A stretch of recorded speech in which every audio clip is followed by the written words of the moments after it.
Hello everyone, welcome to my channel. Friends, તમારા બધાની ફરમાઈશ ઉપર હું આજે લઈને આવી છું જીરા બિસ્કિટ. અજમા બિસ્કિટ પણ કહી શકો ને જીરા બિસ્કિટ પણ કહી શકો. આમાં તમે જે એડ કરો એ નામના તમારા બિસ્કિટ બનીને રેડી થાય. મેં આજે જીરું નાખ્યું છે એટલે હું આને આજે બેકરી સ્ટાઇલ જીરા કૂકીઝ કહું છું. તમે જોયું મેં એને તોડ્યું કેટલું ક્રિસ્પી છે. તો ચાલો એને બનાવવાની શરૂઆત કરીએ. અહીંયા મેં 50 ગ્રામ માર્જરીન અને 10 ગ્રામ બટર લીધું છે. અને સાથે 1 ટેબલસ્પૂન ભરીને કન્ફેક્શનરી શુગર એટલે કે કેસ્ટર શુગર લીધી છે. અને વજનથી જુઓ ને તો 10 કે 12 ગ્રામ છે.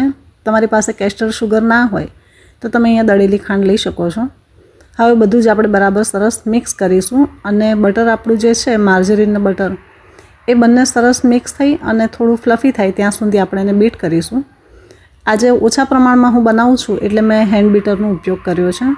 જો વધારે પ્રમાણમાં તમે બનાવતા હોય તો તમારે અહીંયા ઇલેક્ટ્રિક બીટર તમે યુઝ કરશો તો ચાલશે. આપણું જે બટર અને માર્જરીન છે એકદમ સરસ ફ્લફી થઈ ગયું છે. હવે હું એમાં 2 ટીસ્પૂન ભરીને લઉં છું રૂમ ટેમ્પરેચર પર દૂધ. દૂધ ઠંડુ ના હોવું જોઈએ, નહીંતર આપણું બટર અને માર્જરીન થોડું થીજી જશે. આને પણ આપણે એકવાર સરસ મિક્સ કરી લઈએ. આવી રીતે આને મિક્સ કરશો ને એટલે તમે જુઓ દૂધ એકદમ સરસ અંદર મિક્સ થઈ જશે અને અંદર એરેશન પણ આવી જશે.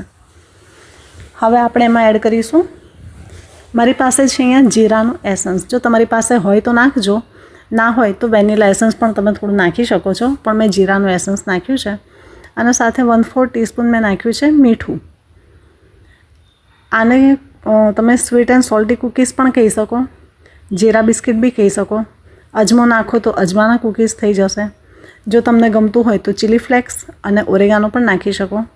હવે હું અહીંયા લઈ રહી છું 1 ટીસ્પૂન મિલ્ક પાવડર અને 1 ટીસ્પૂન વેનીલા કસ્ટર્ડ પાવડર. અને વજનથી જુઓ તો બંને 5-5 ગ્રામ છે. એને આપણે આવી રીતે ચાળીને લઈશું. તમે જુઓ નાની નાની અંદર ગાંઠ પડી ગઈ છે, જે ના હોવી જોઈએ. એટલે હંમેશા આવું કંઈ પણ તમે બનાવો તો હંમેશા ચાળીને જ લેવું. એને પણ એકવાર આપણે બધું બરાબર મિક્સ કરી લઈએ. આ બહુ સરસ રેસીપી છે ફ્રેન્ડ્સ, એકદમ ઇઝી છે, ફટાફટ બની જાય છે. જ્યારે મન થાય સ્વીટ એન્ડ સોલ્ટી કોઈ કૂકીઝ ખાવાનું તો ફટાફટ આ રેસીપી તમે બનાવી શકો છો. આને આપણે સાઈડ પર રાખીએ. આ છે 1/4 કપ અને વજનથી જુઓ તો 100 ગ્રામ મેંદો છે. તમે અહીંયા ઘઉંનો લોટ લઈ શકો છો. આ છે 1/4 ટીસ્પૂન. તમે જુઓ 1/4 ટીસ્પૂન છે એ લેવલ કરીને હું અહીંયા લઈ રહી છું બેકિંગ પાવડર. અને સાથે 1/4નું અડધું 1/8 ટીસ્પૂન આપણે લઈશું અહીંયા બેકિંગ સોડા. અહીંયા બેકિંગ પાવડર અને બેકિંગ સોડા બંને વધારે ના થઈ જવું જોઈએ. ઓલરેડી આપણે અહીંયા બટર અને માર્જરીન પરફેક્ટ માપનું જ લીધું છે, નહીં તો બિસ્કિટ આપણા બહુ જ ક્રિસ્પી થઈ જશે. સાથે હું અહીંયા ડાયરેક્ટ જ 1 ટીસ્પૂન લઈ રહી છું જીરું, જેને મેં જે આપણું બટરવાળું મિક્સર હતું એમાં જ એડ કર્યું છે, કેમ કે ચાણીમાં ચડાશે નહીં. અને આપણે જે મેંદો, બેકિંગ પાવડર, બેકિંગ સોડા છે એને પણ આવી રીતે સરસ ચાળીને લઈશું, કેમ કે ઘણી વખત બેકિંગ પાવડર, બેકિંગ સોડામાં પણ નાની નાની ગાંઠ આવતી હોય છે, કણીઓ પડી જતી હોય છે.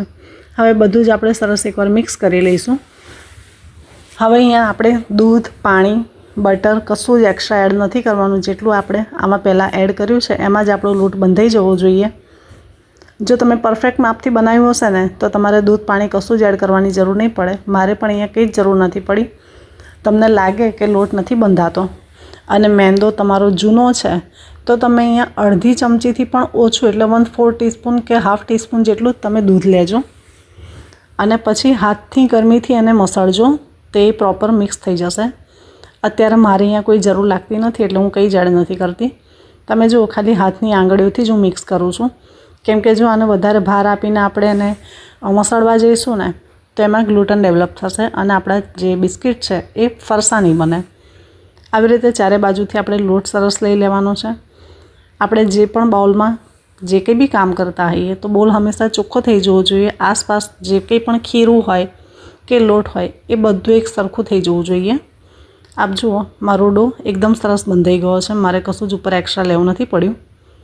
અત્યારે મેં મારો ઓવનને 180 ડિગ્રી ઉપર પ્રીહીટ કરવા મૂકી દીધું છે, કેમ કે આપણે આને વણીને બનાવીશું. અને આના પહેલાં મેં જ્યારે લાઈવ આવી હતી અને મેં જે રેસીપી બતાવી હતી એમાં જ્યારે આપણે બિસ્કિટ બનાવ્યા તો પાઇપિંગ બેગમાં ભરીને આપણે બનાવ્યા હતા. એટલે પાઇપિંગ બેગમાં આપણે ખીરું ભર્યું હતું અને ડ્રોપ કૂકીઝ બનાવ્યા હતા. પણ હું આજે આ વણીને બનાવું છું, એટલે આની રેસિપી પહેલાં કરતાં થોડી અલગ છે. અને એમાં જે આપણે માખણ અને માર્જરીન જે કંઈ બી લીધું હતું એનું પ્રમાણ આમાં ઓછું છે. તમે એ રેસિપીથી બનાવતા હો તો એ રેસિપીની પણ હું ડિસ્ક્રિપ્શનમાં ઇન્ગ્રેડિયન્ટ્સ આપી દઈશ તમને, તો તમે ત્યાં જોઈ શકો છો. પણ અત્યારે હું આ ફટાફટ એકવાર બનાવી દઉં, કેમ કે એ કૂકીઝ તો મારા બગડી ગયા હતા, કેમ કે હજી મેં બનાવીને ઓવનમાં મૂક્યા હતા અને જ લાઇટ જતી રહી હતી. એટલે એનું રિઝલ્ટ બહુ જ ખરાબ આવ્યું હતું.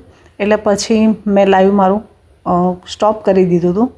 અને પછી મને લાગ્યું કે ચલો મેં તમારી સાથે ડ્રોપ કૂકીઝની તો ઓલરેડી રેસિપી શેર કરી દીધી છે, તો હવે હું વણીને તમને બતાવું કે વણીને તમે કેવી રીતે કૂકીઝ બનાવી શકો છો. તો અહીંયા મેં આવી જ રીતે હાથથી થોડું થેપી લીધું છે અને પ્રોપર શેપ આપવાનો ટ્રાય કર્યો છે. અને એકદમ હલકા હાથે આપણે વણવાનું છે. અહીંયા બહુ વજન નથી આપવાનું, હલકા હાથે. તમે જુઓ, જ્યારે તમે આવી રીતે કૂકીઝ કે કંઈ પણ વણતા હો તો હંમેશા હલકા હાથે જ વણવાનું છે, ભાર દઈને નથી વણવાનું. થોડી વાર વધારે લાગે તો ભલે, પણ શાંતિથી કામ કરવાનું અને ચારે બાજુ એક સરખું વણાવવું જોઈએ. ફ્રેન્ડ્સ, એક રિક્વેસ્ટ કરીશ તમને કે આપણે હજી સુધી જો મારી ચેનલને સબસ્ક્રાઈબ ના કરી હોય ને તો પ્લીઝ કરી લેજો અને સાથે બેલ આઇકન પણ જરૂર પ્રેસ કરજો. હવે આના પછીની આપણી જે રેસિપી હશે એ પફની રેસિપી હશે. તો આશા રાખું છું કે મારી એ રેસિપી બી તમે જોજો. આવી રીતે એકવાર વણી લીધા પછી હાથથી ચેક કરી લેવાનું કે કોઈ બાજુ જાડું પાતળું ના હોવું જોઈએ. તમે આવી રીતે સહેજ હાથ ફેરવશો તો તમને ખ્યાલ આવી જશે ક્યાં જાડું છે ક્યાં પાતળું છે. હવે આપણે સાઈડ પર જો ઝીણી આવી તિરાડ પડી હોય તો સ્ક્રેપરથી કે કોઈ બી તમારી પાસે ફૂટપટ્ટી કે કંઈ બી હોય એનાથી આવી રીતે બધું એકવાર ભેગું કરી લેવાનું, જેથી સાઈડ ઉપર જે ક્રેક પડી હોય એ બધી જતી રહે. અને ફરીથી એકવાર સહેજ હલકા હાથે વેલણ મારી લેવાનું. અહીંયા મેં જીરું નાખ્યું છે. તમારે ઉપર અજમો નાખવો હોય તો બી નાખી શકો, પણ હું આજે એકલું જીરું જ નાખું છું. તમને લાગતું હશે કે હું અત્યારે આમાં દૂધ થોડું વધારે પ્રમાણમાં લગાવી રહી છું, કેમ કે આપણે કૂકીઝનો ઉપરનો જે કલર છે ને એ સરસ ગોલ્ડન બ્રાઉન કલર જોઈએ છે. અને ગોલ્ડન બ્રાઉન કલર ક્યારે આવે? જ્યારે રેસિપીની અંદર ખાંડનું પ્રમાણ થોડું વધારે હોય. જ્યારે આજે આપણે સ્વીટ એન્ડ સોલ્ટી કૂકીઝ બનાવીએ છીએ, એટલે 100 ગ્રામ મેંદામાં મેં ખાલી 10 કે 12 ગ્રામ જ શુગર એડ કરી છે. એટલે પ્રોપર જોઈએ એવો સરસ કલર નહીં આવે. નીચેથી કલર આવી જશે, કેમ કે જે આપણી ટ્રે હશે ને ગરમ હશે, એટલે નીચેથી સરસ કલર આવશે, પણ ઉપરથી સરસ કલર નહીં આવે. એટલે મેં ઉપર દૂધ થોડા વધારે પ્રમાણમાં લગાવ્યું છે અને સાથે ઉપર થોડું આવી રીતે જીરું છાંટી દીધું અને હલકા હાથે વેલણ ફેરવી દીધું, જેથી જે બધું જીરું છે એ પ્રોપર સ્ટીક થઈ જાય અને ખરી ના પડે. હવે અહીંયા તમે મનગમતો આકાર આપી શકો છો, પણ હું અહીંયા કોઈ મનગમતો આકાર નથી આપતી, ડાયરેક્ટ ચોરસ આકાર જ આપી દઉં છું. એટલે મારે સાઈડ ઉપરથી કશું વેસ્ટ પણ નહીં જાય અને બધા કૂકીઝ મારે ડાયરેક્ટ ટ્રેમાં પણ મૂકી દેવાશે. જો અલગ અલગ શેપ આપશો તો ફરી પાછું સાઈડ પરથી થોડું વધશે, ફરી પાછું વણવાનું, ફરી પાછો શેપ આપવાનો. આ કૂકીઝ મોટાભાગે આવી રીતે સ્ક્વેરમાં જ આવતા હોય છે, એટલે મેં આજે બહુ આમાં મહેનત નથી કરી. તમે જુઓ, મેં બહુ જાડા નથી રાખ્યા, અડધા સેન્ટીમીટરથી બી ઓછા એની જાડાઈ છે. હવે મેં અહીંયા બેકિંગ ટ્રે લઈ લીધી છે અને બધા કૂકીઝ આવી રીતે છૂટા છૂટા મૂકી દઉં છું. આપ જુઓ, મારા બધા કૂકીઝ સરસ આવી ગયા છે. ઉપર દૂધ બી સરસ લાગી ગયું છે અને આપણું જે જીરું છે એ બી સરસ ઉપર સ્ટીક થઈ ગયું છે.